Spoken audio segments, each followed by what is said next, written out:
ورحمة الله تعالى وبركاته. مرحبا بكم اليوم معايا في مطبخي اللي هو طبخ ومنوعات.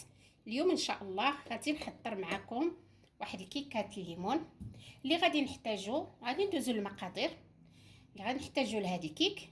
عندنا كاس مملوء بالزيت، زيت نباتية اي 200 مليلتر، وهنا كاس غير مملوء سكر حبيبات تقريبا 180 مليلتر، وهنا عندنا كاس مملوء الليمون اي عصير البرتقال.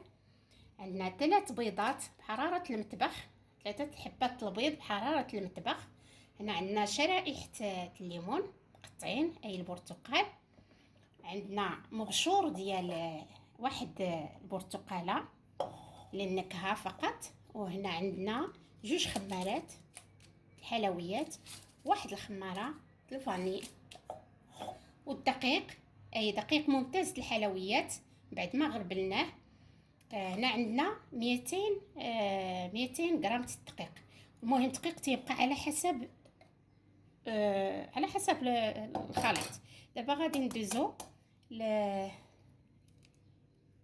التحضير. اولا كيف العاده غادي نبداو بالبيض، هو الاول. عندنا 3 حبات البيض،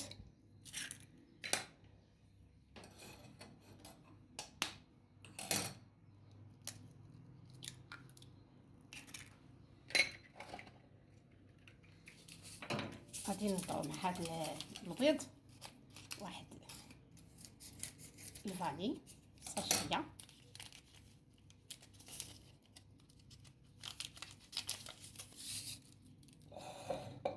غادي نخلطوهم مزيان. انا غندير خلاط كهربائي، بغيت دير خلاط يدوي او هذا اللي مهم على حسب الموجود.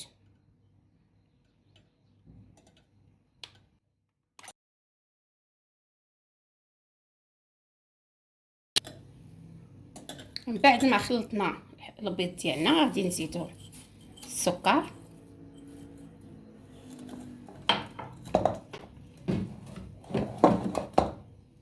السميح،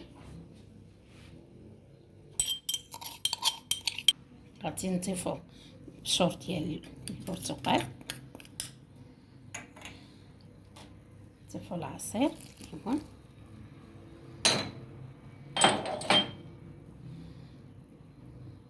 من بعد غنضيفو الزيت غادي نضيفوه بهاد الطريقه هادي.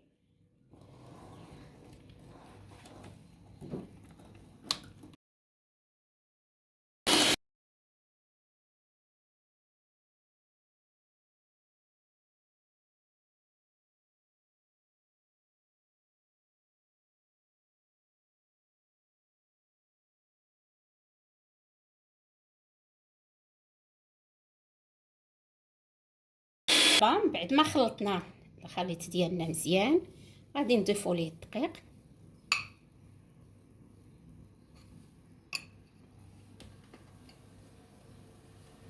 نستعملو الضرب يدوي. نضيفو الدقيق بالتدريج، ونضيفو الخمارات ديالنا.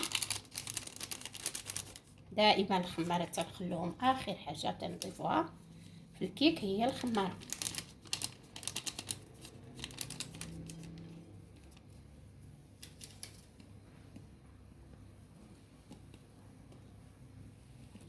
الخليط ديالنا تيجي على هذا القوام هذا. دخلت ليه 300 غرام الدقيق، يعني 3 كؤوب ديال كأس العنبه. احنا حضرنا المول ديالنا. هذا المول هذا اللي القطر ديالو 26 مليلتر. دهناه بالزبده، درنا ليه لبتناه بابي كويسون، دهناه بالزبده، غنرشوه بشويه الدقيق باش ما يلتصقش لينا الكيك ديالنا. وغادي نرشوه بالسكر حبيبات على هذا الشكل هذا. نرشوه بالسكر حبيبات. وغادي نحطو شرائح البرتقال ديالنا على هذا الشكل هذا. صدقوا البنات راه جربوها، راه تيجي واحد الكيك ما نقولش لكم رائع تيجي. جربوه ان شاء الله واشتركوا في القناه ديالنا يوصلكم دائما الجديد.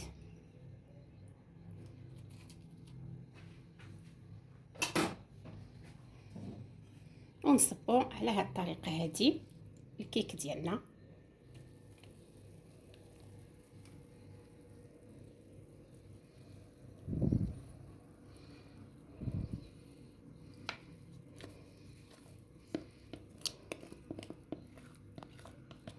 دابا الفرن ديالنا شعلنا على درجات 160 درجه الحراره.